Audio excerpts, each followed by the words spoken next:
Hoy estamos con el ex embajador Stephen McFarland de la Misión Internacional de Observación sobre la Junta Nacional de Justicia, la MIO Perú, que es impulsada por la Fundación para el Debido Proceso, una organización de carácter regional dedicada a promover el fortalecimiento del Estado de Derecho y el respeto a los derechos humanos en las Américas. El señor McFarland además ha vivido varios años en el Perú, tiene una relación relativamente estrecha con el país y con varios países de América Latina. Bienvenido, señor McFarland, gracias por aceptar la entrevista. Muchas gracias, Enrique. De lo que ha podido ver y conversar hasta el momento, y por su experiencia previa incluso en el país, ¿considera que la democracia en el Perú ha presentado un retroceso? Es notorio que en los contactos que hemos tenido en esta visita, que ha durado una semana, donde estamos tratando de no solamente entender los retos técnicos de montar un proceso de selección de los miembros de la nueva Junta Nacional de Justicia, pero hemos también encontrado más del contexto político que vive el país y que vive este proceso. Y en ese contexto se nota que en muchos sectores del país viven una preocupación con la situación política, con el desenvolvimiento de las crisis y de las acciones políticas desde hace varios años. ¿Cómo describiría ese contexto, señor McFarland, desde su óptica? La palabra que frecuentemente escuchamos, y no es nuestra palabra, es descomposición. Descomposición. Entonces, eso es lo que escuchamos. Ahora, no hemos terminado de hacer nuestras consultas con las distintas fuerzas políticas del país, ni con todas las instituciones involucradas. Por ejemplo, todavía estamos a la espera de una reunión con el liderazgo del Congreso. Pero así hemos comenzado. Entonces vemos, por un lado, que sí hay un proceso, si es que no eliminan pronto la Junta Nacional de Justicia, hay un proceso que podría llevarse a cabo en el debido tiempo para reemplazar a los miembros de la actual Junta cuando terminen sus funciones. Y ese es un proceso donde nosotros, podríamos observar y comparar esto con los estándares internacionales y las experiencias en otros países, compartir esas opiniones. Esas opiniones, por supuesto, son simplemente opiniones. El Estado peruano es soberano, pero esa es nuestra función. ¿Le preocupa la situación de la Junta Nacional de Justicia? La misión ha venido exclusivamente para ver este tema. Sí. Y sí hay una propuesta de cambiar la Junta por creo que es una Escuela Nacional de Magistratura, algo así. Ajá. Y por supuesto, dos cosas son ciertas. Primero, el Estado peruano, en este caso el Congreso peruano, por supuesto tiene la facultad de aprobar reformas constitucionales. Las que considere pertinentes. Y segundo, que casi toda institución es perfectible, incluyendo la Junta Nacional de Justicia. Pero, sin embargo, creo que el propósito de tener estas instituciones es impartir confianza entre todos los sectores de la capacidad técnica y de la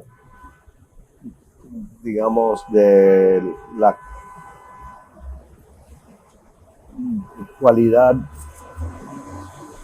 apartidista de la justicia y también de los organismos electorales, porque la Junta selecciona los jefes de todos esos grupos.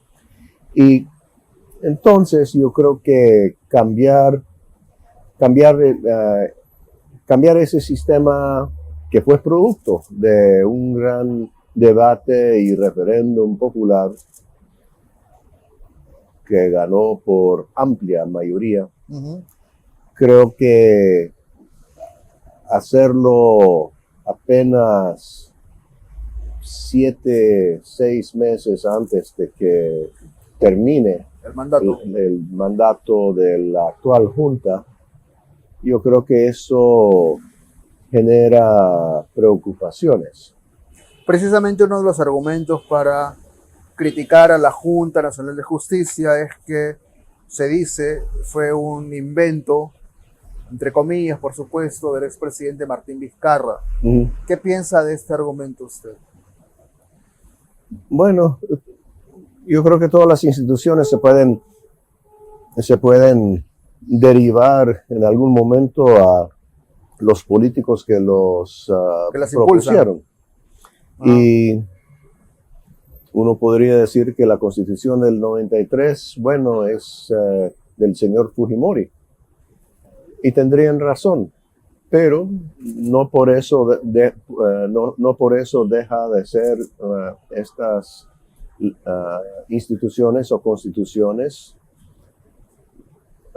instrumentos válidos y productivos. Usted ha dicho algo que es cierto, que las instituciones, el Congreso, tienen derecho a ejercer el mandato que establece, por ejemplo, pues, no sé, las normas, las reglas, la Constitución. Sin embargo, mi pregunta es, ¿el Congreso debería eliminar la Junta Nacional de Justicia a pesar de que tenga esa potestad a través de algún tipo de reforma constitucional?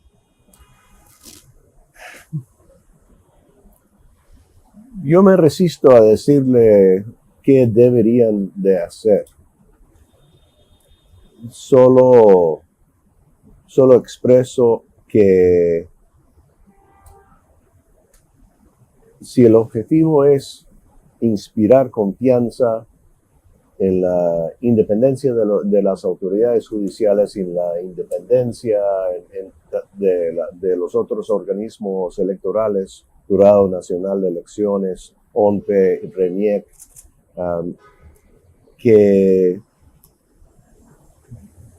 me parece que hacer un cambio dramático a estas alturas, con tan poco tiempo que falta, va a generar aún más preocupación dentro del Perú.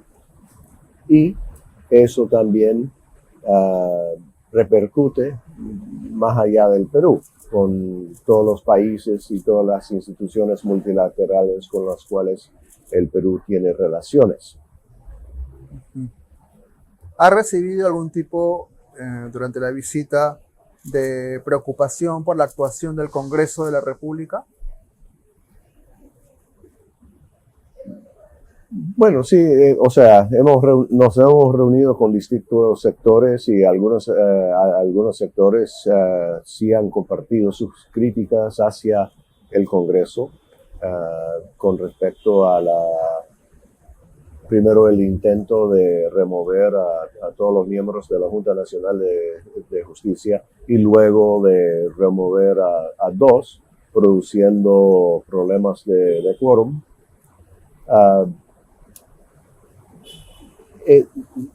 De hecho, lo que repito, para sacar un análisis completo, nos gustaría mucho poder reunirnos y escuchar a los líderes del Congreso y líderes o miembros de las bancadas que han impulsado estas acciones.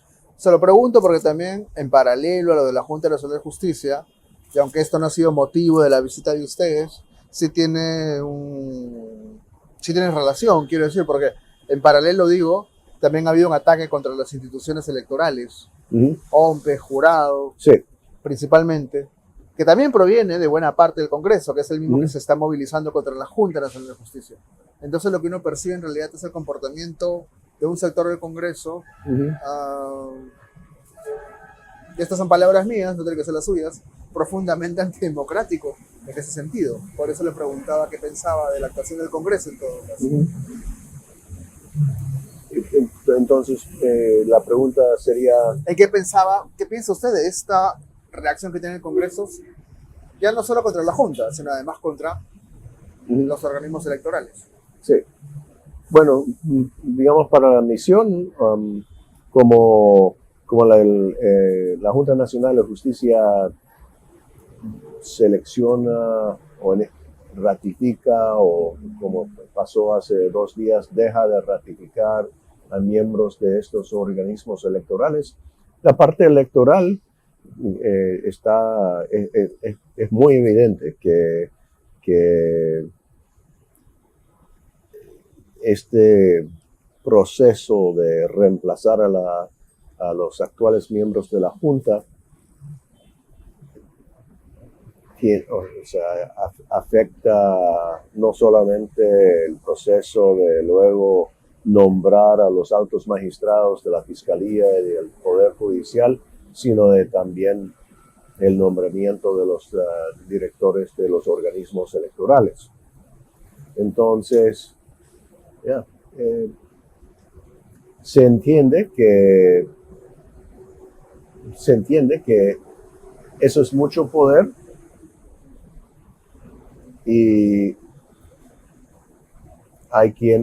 aparentemente hay quienes quieren controlar ese poder. Para su propio beneficio. Usted ha trabajado en Guatemala. Sí. Varios años. Sí. Ahí se denunció la existencia de un conocido pacto de corruptos que incluso presionó hasta el final para no reconocer la justicia del presidente actual, el señor Arévalo, ¿no? ¿Percibe coincidencias con lo que está pasando en el Perú? También se lo pregunto porque se ha hecho mucha comparación entre el modelo guatemalteco y lo que se está viendo acá. Sí. Habiendo vivido y trabajado en los 2 países, más recientemente en Guatemala, sí hay similitudes, por supuesto hay diferencias, pero yo creo que las similitudes,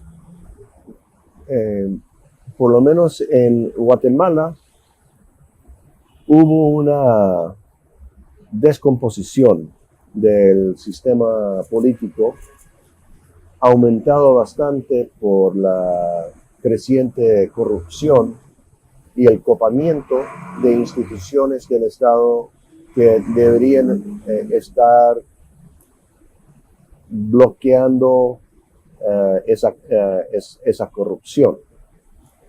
Y se nota que, por lo menos en Guatemala lo que pasó que llegó un pacto, y fue la combinación de la ambición del poder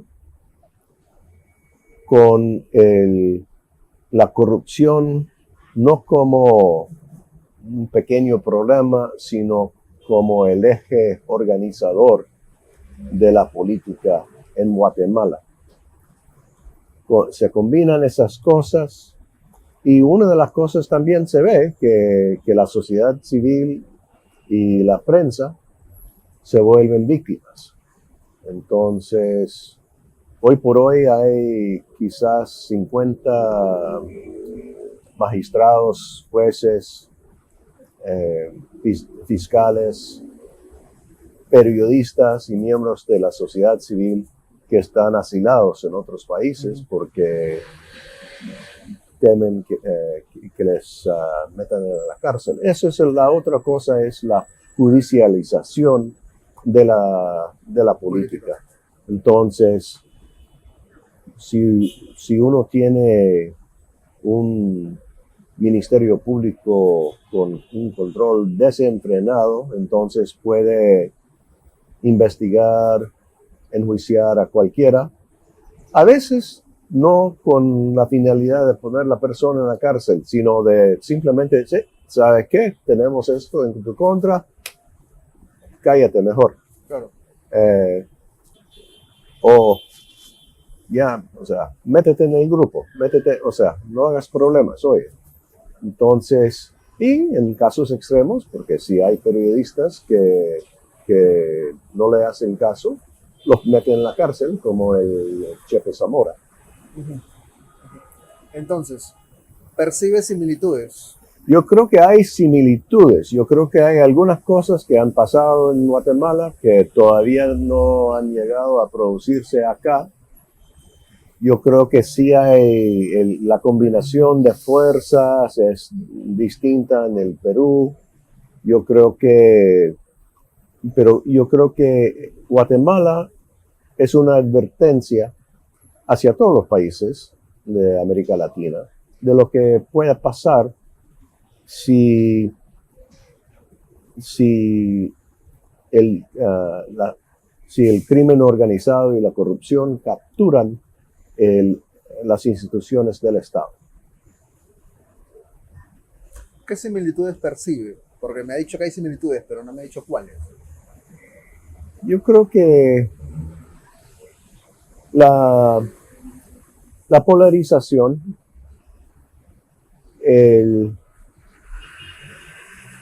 yo creo que la tendencia de decir, bueno, cualquier persona que se interese en el Estado de Derecho es un izquierdista, con la diferencia de que en Guatemala realmente la izquierda no ha gobernado desde los años 50, pero le echan la culpa.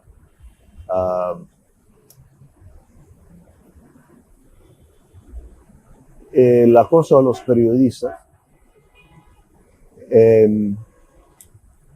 digamos, el retroceso en la confianza popular en las instituciones del Estado, el Congreso, por ejemplo, el presidente. Yo creo que esas son algunas cosas en común. El uso yo creo, no puedo, o sea, decir que, o sea, no puedo concluir que sea así en el Perú, pero lo que hemos escuchado con las personas que sí se han reunido con nosotros hasta ahora es que existe una percepción de que se usa el poder investigativo para presionar. A personas que no son cómodas para quienes ejercen el poder. Y usted me dice que Guatemala podría ser una advertencia para el Perú de lo que podría ocurrir. Para el Perú, y no solamente para el Perú, para cualquier país. Para otros países, diría inclusive para el mío. O sea, yo creo que ninguna democracia, si se descuida, es invulnerable. ¿Usted cree que se debería activar la Carta Democrática para el caso peruano, como están proponiendo ex cancilleres, incluso representantes del Perú ante la OEA? Yo creo que la misión todavía no se va a pronunciar sobre eso, pero la Carta Democrática es un instrumento muy importante, muy fuerte, inspirado por los eventos que había ocurrido en el Perú y firmada en el Perú hace 23 años. Yo creo que lo que sí es cierto es que la existencia de la Carta Internacional Democrática subraya que si bien todos somos de países soberanos, hasta los países soberanos, aquí me refiero a Estados Unidos, Rusia, China, Europa, grandes potencias, todos esos países han aceptado ciertos compromisos internacionales. Y la Carta Interamericana es una colección de compromisos muy serios, de los miembros de la Organización de Estados Americanos, donde está Estados Unidos, donde está el Perú, donde está Guatemala. Para actuar bajo la Carta Democrática se escucha a los países, se escucha a la sociedad civil, y en ese contexto los informes que nosotros saquemos pueden ser de cierta utilidad. Usted ha vivido en distintas etapas en el Perú, en los 70s, en los 80s en Ayacucho, ¿correcto? Cuando empezaba a gestarse Sendero Luminoso, hoy había empezado su guerra contra el Estado peruano, en los 90s, la República Fujimori, que ahora vuelve. ¿Cómo describiría el tránsito que ha tenido el país en estos últimos años? Mire, bueno, realmente, digamos, es mucho terreno, porque yo llegué aquí cuando recién se estaba implementando la reforma agraria. Yo me acuerdo que una vez cuando tenía 15 años, en las alturas de Cajamarca, preguntándole a los campesinos, bueno, por dónde queda el camino a esta laguna. Ah, buenos días, patroncito. Y bueno, ha cambiado mucho, pero digamos, mi opinión de los años 80 es de una violencia horrorosa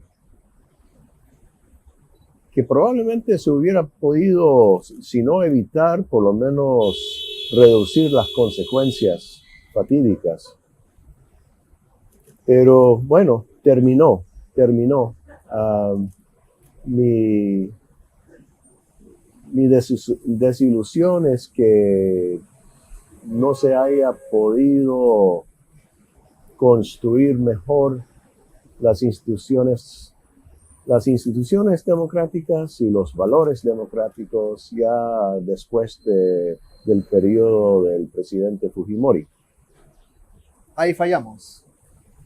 La transición democrática diría que falló en el Perú. Yo creo que digamos, la parte inicial funcionó bien, pero por algún motivo no pudo echar raíces. Yeah. Por algún motivo. Y la última pregunta, porque sé que está corto de tiempo. ¿Cómo evalúa usted la situación de la democracia en América Latina en general? Usted que tiene relación con distintos países. Hay liderazgos políticos, por ejemplo, que ahora son fuertemente cuestionados por sus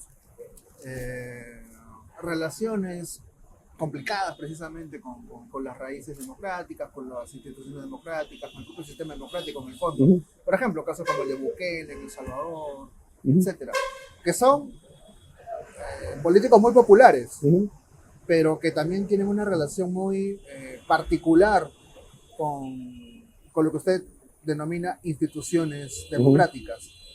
¿Cómo percibe la situación de la democracia en América Latina, señor? Yeah. Por supuesto, hay razones para estar muy preocupados.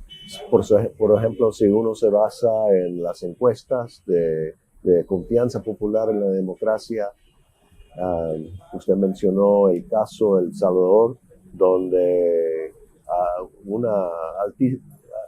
altísimo porcentaje de la población apoya a alguien que Bukele, que están montando un sistema autoritario, a la vez popular. Y creo que eso sí es un reto a la democracia. Por un lado, cuando yo empecé la carrera diplomática entre los países hispanohablantes, que creo que son 18 o 19 en el continente, Si agregamos luego Brasil como otro latinoamericano, son como 20. Creo que había 3 países democráticos, apenas 3, los demás con dictaduras militares. Entonces, en ese sentido sí ha habido un gran progreso. Pero yo creo que el problema de la democracia es que los políticos en ese sistema tienen que entender que se trata no solo de lemas democráticos, sino de resultados efectivos para la gente que votó por ellos. La democracia tiene que ser efectiva. Y eso es una de las lecciones de Bukele. Yo creo que su modelo no es un modelo muy replicable y no sé si es siquiera un modelo sostenible en su propio país. Pero creo que él entendió bien que la seguridad real y la seguridad percibida para su gente era el tema prioritario para ellos. Yo creo que en Guatemala, sin embargo, la gente vota por Bernardo Arévalo y no por los candidatos del continuismo, precisamente porque entendieron a Arévalo, un demócrata, como alguien más capaz de luchar contra el desgobierno y la corrupción. Eso rompe el paradigma del bukelismo un poco. Bueno, cada país tiene sus prioridades, es un poco lo que me quiere decir, ¿no? Sí, pero Guatemala, o sea, hay mucha gente que apoya a Bukele en Guatemala. Creo que hubiera salido muy bien en las elecciones si se hubiera presentado en Guatemala. Pero la gente entendió que un modelo autoritario y corrupto no era el mejor modelo para satisfacer sus necesidades en cuanto a servicios. Y eso creo que es el mensaje para los demócratas, que uno tiene que convencer a la gente y después cumplir con las promesas con respecto a lo que prometen en las campañas de los servicios, de los productos que van a hacer. Para que la democracia sea sostenible en el tiempo. Sí, para que tenga credibilidad. De acuerdo. Señor McFarland, no le quiero quitar más tiempo, soy muy amable con la República. Muchas gracias. Okay. Mucho gusto. Gracias.